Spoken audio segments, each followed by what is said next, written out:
العلي العظيم. بسم الله الرحمن الرحيم. الحمد لله الملك الحق المبين، والصلاة والسلام على سيد المرسلين أبي القاسم محمد اللهم صل وآله الطيبين الطاهرين الذين أذهب الله عنهم الرجس وطهرهم تطهيرا.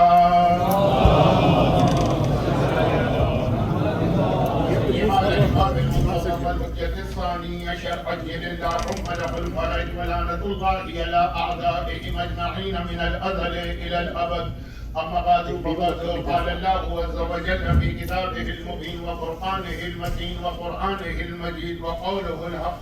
بسم الله الرحمن الرحيم. هو الذي أرسل رسوله بالهدى ودين الحق ليظهره على الدين كله ولو كره المشركون.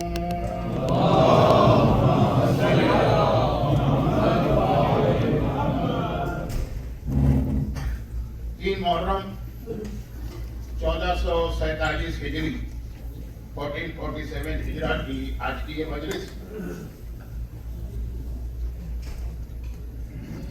اس حوالے سے شروع ہو رہی ہے کہ مجھے معلوم ہے کہ آج نیو یارک میں جلوس بھی تھا، بہت شدید گرمی میں مومنین نے اس میں شرکت کی تھی، اور اس جلوس کے حوالے سے یعنی خالی یہ جلوس نہیں، دنیا بھر میں جہاں جلوس ہیں، ایک بہت ہی مشہور جملہ ہمارے یہاں ہے جو پہلے تو حدیث سمجھا جاتا تھا، لیکن بعد میں پتہ چلا کہ یہ حدیث نہیں ہے۔ میں اکثر مجلسوں میں بیان کرتا رہتا ہوں کیونکہ آج یہ ایسی مجلس ہے کہ کل کا دن ورکنگ ڈے ہے، تو میں زیادہ بات کو پھیلانا نہیں چاہتا۔ بہرحال یہ مجھے پہلے سے اندازہ تھا۔ کل رات کی جو مجلس ہے اس کے حوالے سے دو چھوٹی سی باتیں عرض کر کے اسی موضوع کو آگے بڑھا کے اصل موضوع پہ آگے آ رہا ہوں۔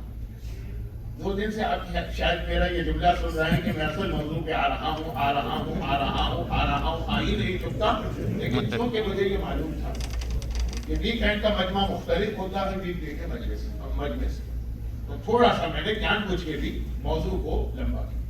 کل رات کے مجلس کے حوالے سے ایک بات تو یہ ہے کہ خوشی ہوئی، ایک بات یہ ہے کہ افسوس۔ اب خوشی جو ہوئی وہ پتہ نہیں واقعا میری بات کی وجہ سے خوشی ہوئی کہ قدرتی طور پر کل کے مجلس کے شروع میں نے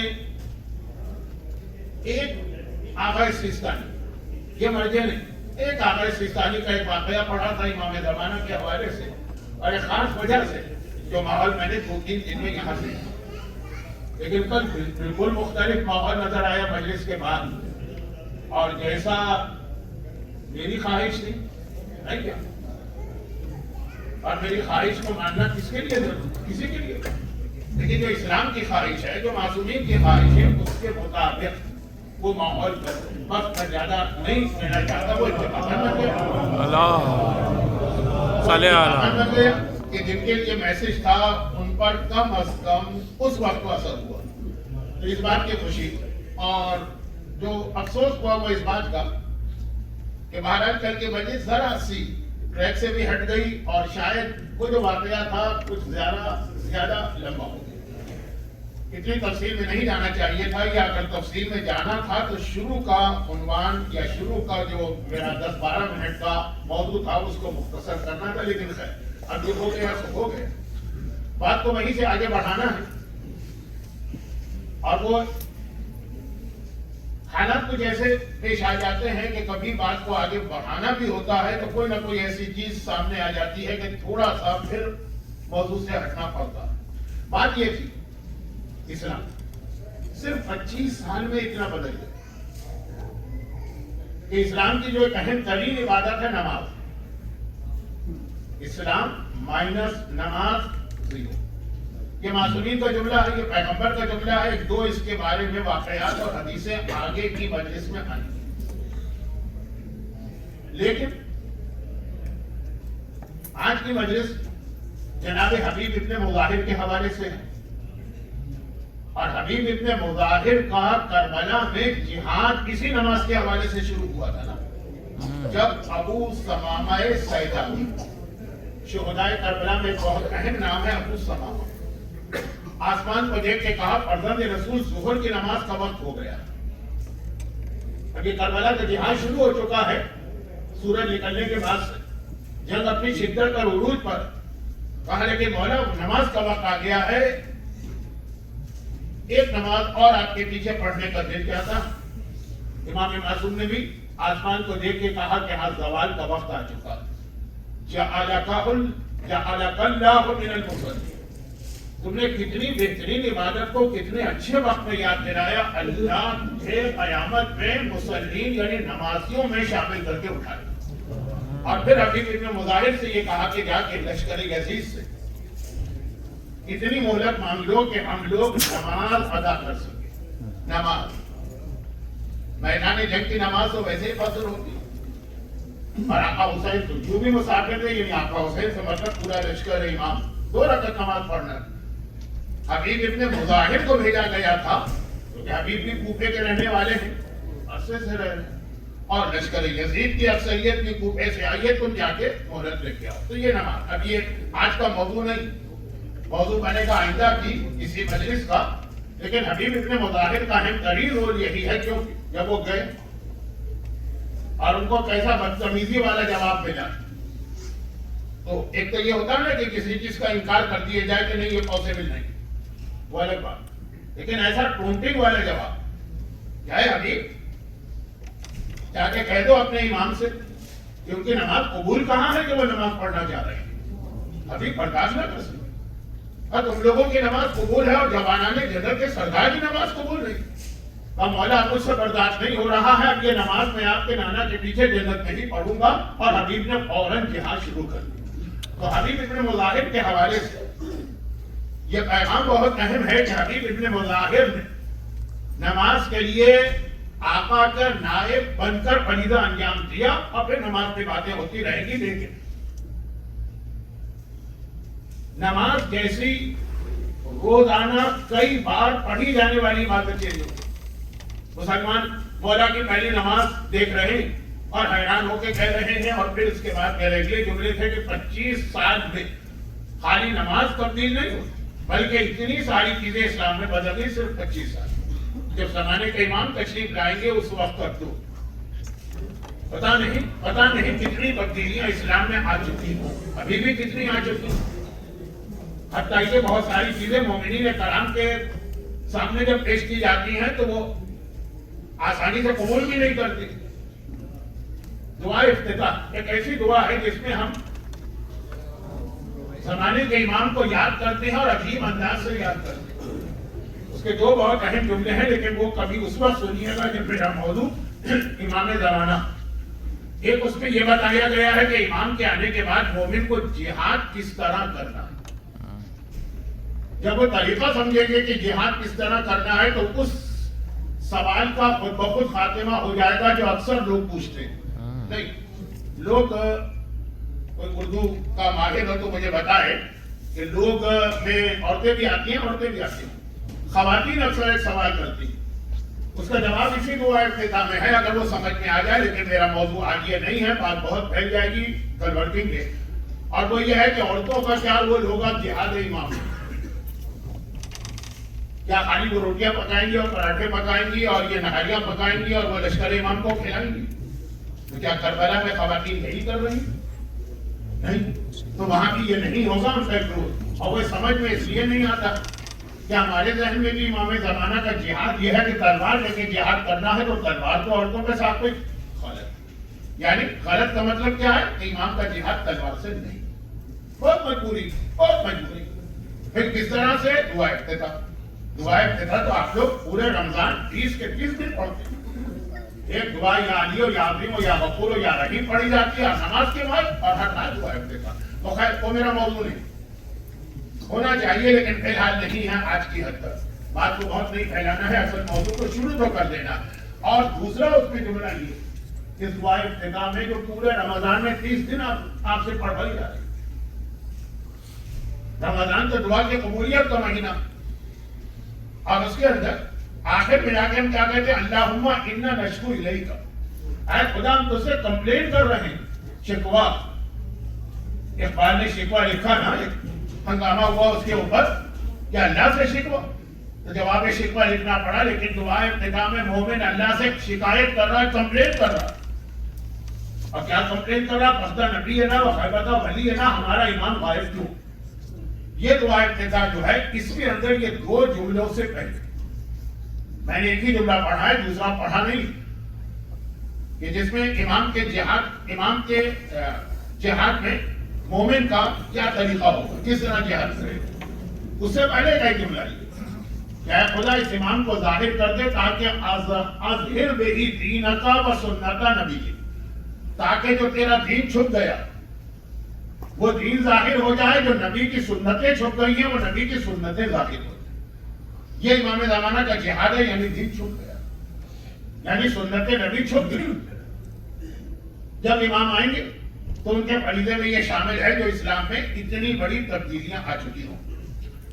اچھا، اس کے حوالے سے میں نے کہا کہ مثلا ایک واقعہ ابھی پیش آیا، اس واقعے کی تفصیل میں نہیں جاؤں گا، لیکن بات یہی ہو رہی ہے کہ لاہور کل شاید پاکستان میں کل کوئی نماز جنازہ ہوئی جس میں کوئی صاحب لینڈ کروزر میں بیٹھ کے نماز جنازہ کی جماعت میں سب بنی نمازیں کھڑے ہوئے، بیچ میں صاحب کی لینڈ کروزر، اس سے پہلے نماز لی، اس کے بعد کی نماز. اب کچھ چیزیں ایسی ہوتی ہیں جو بالکل نئی ہوتی ہیں، اس لیے عجیب لگتی. اب اگر لینڈ کروزر کو ہٹا کے اس کی جگہ پہ صاحب کے لیے ویل چیئر رکھی جاتی، بوڑھے ہیں، عمر بہت زیادہ ہے، میں ان کو زیادہ جانتا بھی نہیں ہوں، اتنا پتا ہے کہ ایک سیاسی شخصیت ہے اور پاکستان کی سیاسی شخصیتیں جیسی ہوتی ہیں اللہ ہی بچائے. لیکن اگر وہاں پہ ویل چیئر رکھی ہوتی اور وہ جو اپنے بڑھاپے کی وجہ سے کھڑے نہیں ہو پا رہے تھے، اس ویل چیئر پر بیٹھ کر وہ نماز جنازہ پڑھتے تھے، کسی کو تعجب نہیں. ہماری نماز کے اندر ہمارے یہاں مسجدوں میں کرسیوں پہ نماز ایک بہت عام سی چیز بن گئی. اب وہ اس پہ نہیں بیٹھے، گرمی کی وجہ سے، لیکن کیونکہ بدن میں کھڑے ہونے کی طاقت نہیں ہے، گاڑی میں بیٹھ کے نماز پڑھی، وہی بہت ہی عجیب بات بنی. بہت ساری چیزیں ایسی ہیں جو اسلام میں جائز ہے. میں ان سیاسی شخصیت کی کوئی طرفداری نہیں کرنا چاہ رہا ہوں، میں بتانا یہ چاہ رہا ہوں کہ ہر چیز جو پہلی مرتبہ سامنے آتی ہے تو بہت عجیب سی لگتی. یہی ان حکمرانوں کا طریقہ تھا کہ نئی نئی چیزیں اسلام میں لائیں کہ بھائی ٹھیک ہے، ابھی لوگ عجیب لگے گا، 6 مہینے کے بعد عادی ہو جائیں گے. مثلا میں اس کی ایک دو چھوٹی سی مثالیں پیش کر کے اپنے عنوان پہ آتا ہوں. کراچی میں مجھے یاد ہے، اب تک میرا بچپنا تھا، بڑا ہنگامہ ہو گیا کہ ایک کوئی عالم تھے، وہ مسجد کے صحن میں چلے گئے جوتے پہن کر. جو ہمارے یہاں مسجدیں بنائی جاتی ہیں کہ مسجد کا ہال ہوتا ہے، باہر صحن ہوتا ہے، مسجد ناٹ سینٹر. مسجد کا اپنا ایک احترام ہے، مسجد کے اپنے ایک احکام ہے. اب وہ جوتے پہن کے چلے گا، اتنا ہنگامہ اس کے اوپر، اور بیچارے کو پتا بھی نہیں تھا کہ مسجد کہاں سے شروع ہو رہی ہے، کیونکہ مسجد کا جو کمر حال تھا وہ نہیں باہر. لیکن اب آپ دیکھیے ماحول کتنا بدلا.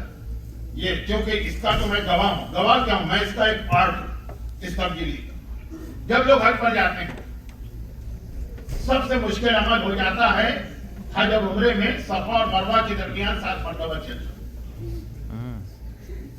اور وہاں کے اتنا سخت ماربل کا فرش ہے کہ اچھے خاصے جوان آدمیوں کے لیے بھی اس پہ چلنا مشکل ہوتا ہے.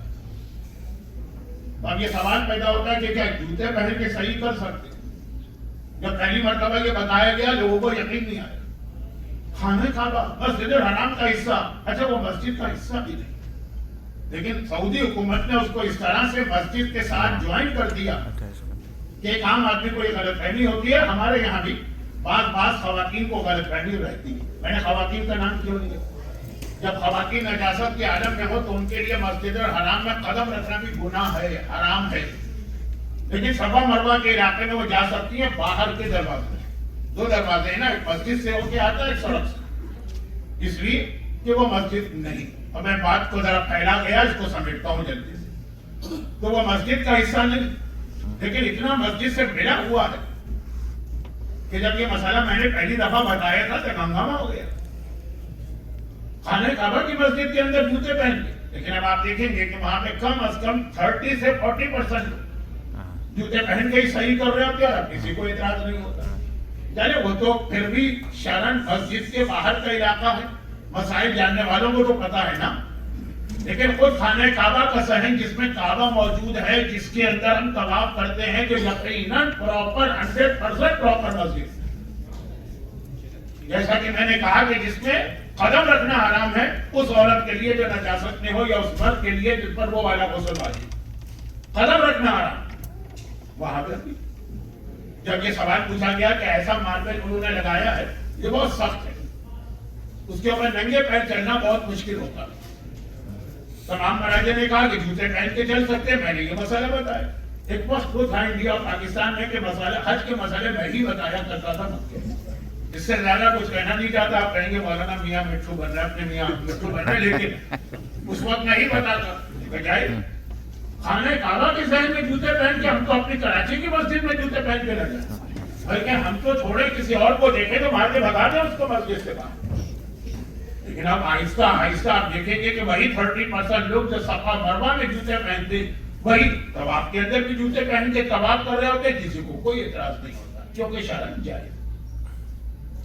اور اسی میں چھوٹی سی بات میں عرض نہیں بات کر یہ بات میں آ جائے گی، جو کہ میرا جو موضوع ہے اس میں ایک چیز مسائل دین کے حوالے سے بھی، لیکن بہت ہی جلدی سے بات مکمل کر لوں کہ خانہ کعبہ کی جب زیارت کرتے ہیں لوگ، چاہے عمرہ ہو چاہے حج، ایک عجیب جوش ہوتا ہے، ایک عجیب جذبہ ہوتا ہے، چنانچہ ایسے بوڑھے مرد اور عورتیں بھی جنہیں شرعاً اجازت ہے کہ وہ ویل چیئر کے اوپر طواف کر سکتے ہیں، صفا مروہ میں تو پھر بھی کہتے ہیں کہ ہاں بھائی بہت لمبا ڈسٹینس ہے، طواف کہتے نہیں ہم اپنے پیروں سے کریں، ثواب بھی اس میں زیادہ، لیکن کوئی حرج بھی نہیں ہے، اس لیے کہ پیغمبر اسلام نے جو اپنا طواف کیا تھا عمرے کا تو اونٹ پر بیٹھ کر ہی کیا، پیدل نہیں کیا، پیروں سے نہیں کیا، اور اس کے حوالے سے پھر بہت سارے مسئلے بھی آئے تھے کہ جہاں بوسہ دینے کی بات تھی، پیغمبر وہ چھڑی جس سے اونٹ کو چلاتے ہیں اس کے اشارے سے بوسہ دیا کرتے تھے، تو بہت ساری باتیں جو ہیں وہ نہیں ہوتی ہیں، اس لیے عجیب لگتی ہے، اور اسی سے فائدہ اٹھایا ان لوگوں نے جنہوں نے اسلام کو بدلنا چاہا۔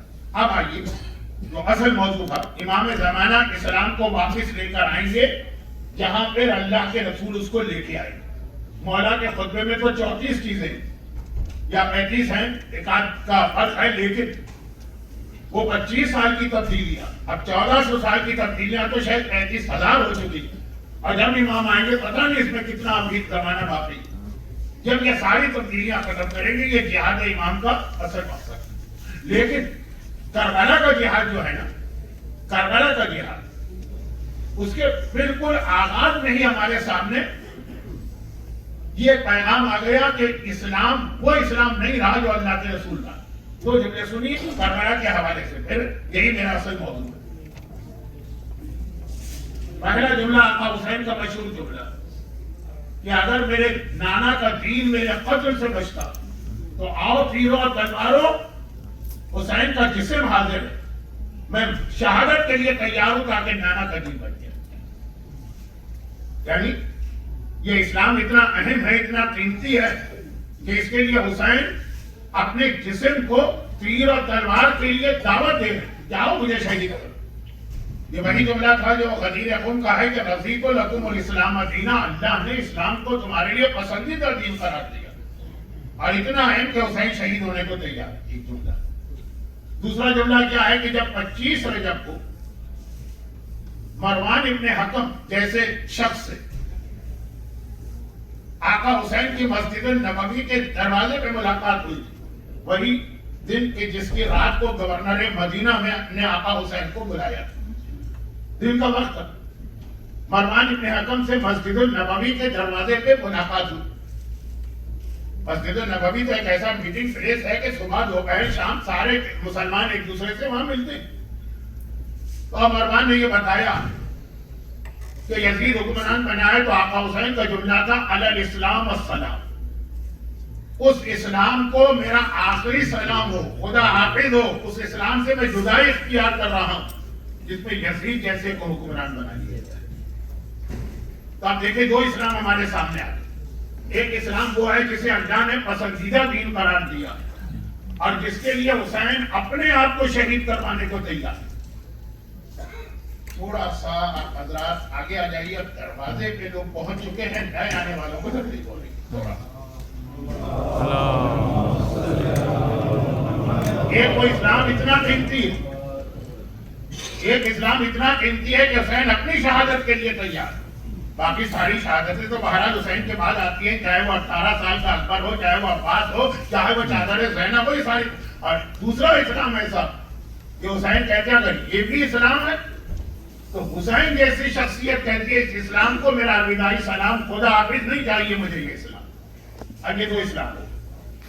سوال یہ پیدا ہوتا کہ اب یہ جو اسلام ہوگا تو ہمیں کیسے پتا چلے کہ جو اسلام ہمارے پاس ہے یا ہمارے معاشرے میں ہے یا ہماری کمیونٹی میں ہے یا ہمارے ماحول میں ہے, یہ وہ والا اسلام ہے جس کے لیے حسین اپنی جان دینے کو تیار ہے اور گھر قربان کرنے کو, یا یہ وہ اسلام ہے کہ جس کو حسین خدا حافظ کہہ رہے ہیں کہ یہ اسلام سے تو غیر اسلام بہتر ہے. یہ میرا انٹرپریٹیشن ہے. آقا کا جملہ یہ نہیں تھا, لیکن یہی تھا السلام خدا حافظ, نہیں چاہیے یہ اسلام.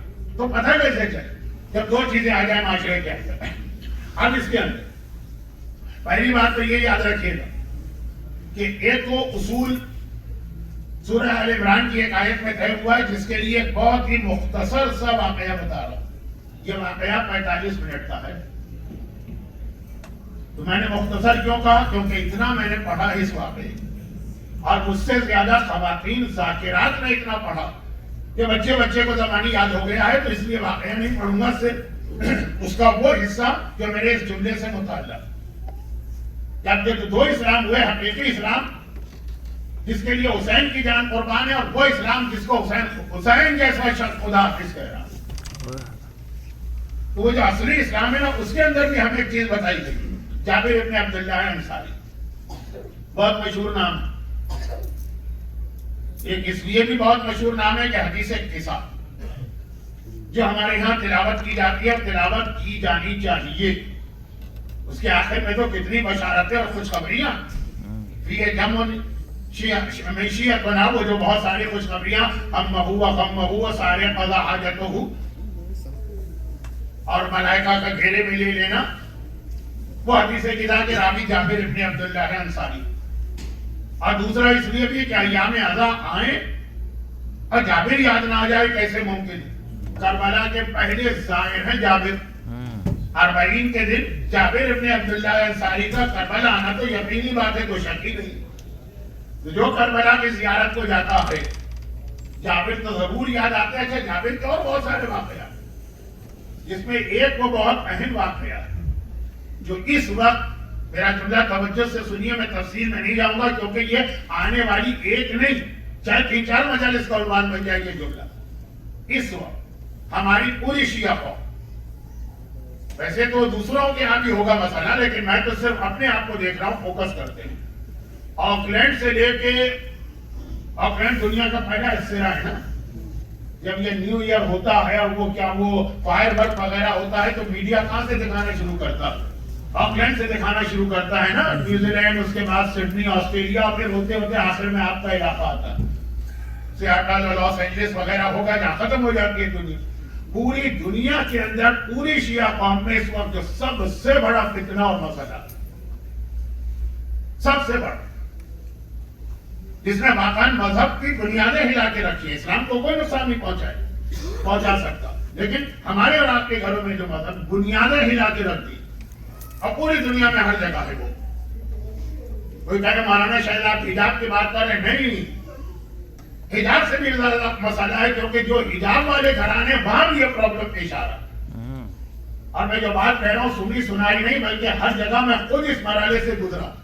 یہ بات میں بات آ جائے گی. تو اب یہ جو بہت اہم ایک فتنہ ہے, آج نہیں, کیونکہ میں کل رات کی لاسٹ نائٹ کی مجلس میں یہ غلطی کر چکا ہوں کہ موضوع سے ہٹ کی کوئی بات شروع کر دی, اصل موضوع رہ گیا. تو اور یہ موضوع بہت اہم ہے جو پوری دنیا کا پرابلم ہے, آئے گا 1-2 دن کے بعد. لیکن خلاصہ یہ کہ جابر ابن عبداللہ کے واقعے میں اس کے لیے بھی ہم کو بہت اہم گائیڈنس مل رہی. جابر کا رسول خدا سے یہ سوال و جواب کہ تم نے شادی کہاں کی ہے. تو شادی کے بعد آج چھوڑیے, آج بات یہ ہے کہ جابر ابن عبداللہ انصاری مسجد کوفہ میں داخل ہوئے مولا کی خلافت کے زمانے میں, اور بہت پریشان نظر آ رہے ہیں. پورا واقعہ آپ کو یاد آ گیا ہوگا, 45 منٹ کا ہے, میں صرف 3 منٹ لوں گا. یہ بھی نہیں لینا چاہیے تھے، لیکن جو کہ اس میں تو جو اصلی اسلام ہے، جو حقیقی اسلام ہے، اس کا بھی ایک پرابلم ہمارے سامنے پیش ہوا، اور جو جھوٹا اسلام ہے وہ تو میرا اصل موضوع بننے والا ہے۔ اور میں نے کہا جابر پریشان نظر آ رہے ہو، کیا بات ہے؟ مسجد کوفہ ہے دنیا کی تیسری اہم ترین مسجد، مکی اور مدینے کے بعد مسجد کوفہ، جابر داخل ہوئے، مولا بیٹھے ہیں، نماز کا وقت ہونے والا ہے، کہا مولا میں نے خواب دیکھا جس نے میرے دل کو پریشان کر دیا۔ خواب کے لیے بھی اسلام میں بہت ساری ہمیں انسٹرکشن دی گئی، کچھ خواب سچے ہوتے ہیں، کچھ جھوٹے ہوتے ہیں، ہر ایک کو بتاؤ نہیں، غلط انٹرپریٹیشن کرنے والا تمہاری زندگی کو تباہ کر دے گا، یہ الگ ساری باتیں ہیں۔ اب آپ دیکھ رہے ہیں نا کہ میں ذرا خود بھی کنفیوز ہو رہا ہوں اور آپ کو بھی کنفیوز کر رہا ہوں۔ جابر نے کہا مولا یہ خواب ہے، اور خواب جابر نے بتایا جس میں 7 الگ الگ سین تھے، وہ ایسا لگ رہا تھا کہ کوئی سیکوینس نہیں، آپ کے کوئی البم جو ہے نا، البم جو فوٹو لگاتے ہیں وہ آپ پلٹ رہے ہیں کہ ایک جگہ ایک تصویر، ایک جگہ ایک تصویر، ایک جگہ ایک تصویر۔ البم میں یہی ہوتا ہے، کہیں پہ آپ دولہا بنے ہوئے ہیں، کہیں پہ آپ کہیں گھومنے گئے ہوئے ہیں، کہیں پہ آپ کسی کہیں سے چھلانگ لگا رہے ہیں، جو آج کل ٹک ٹاک میں ہوتا۔ تو خیر، تو جابر نے ایسا خواب دیکھا کہ الگ الگ کوئی سیکوینس نہیں، لیکن پہلا ہی منظر یہ تھا کہ مولا میں نے دیکھا زمین آسمان سے زمین تک ایک بہت ہی خوبصورت اور قیمتی کپڑا لٹک رہا۔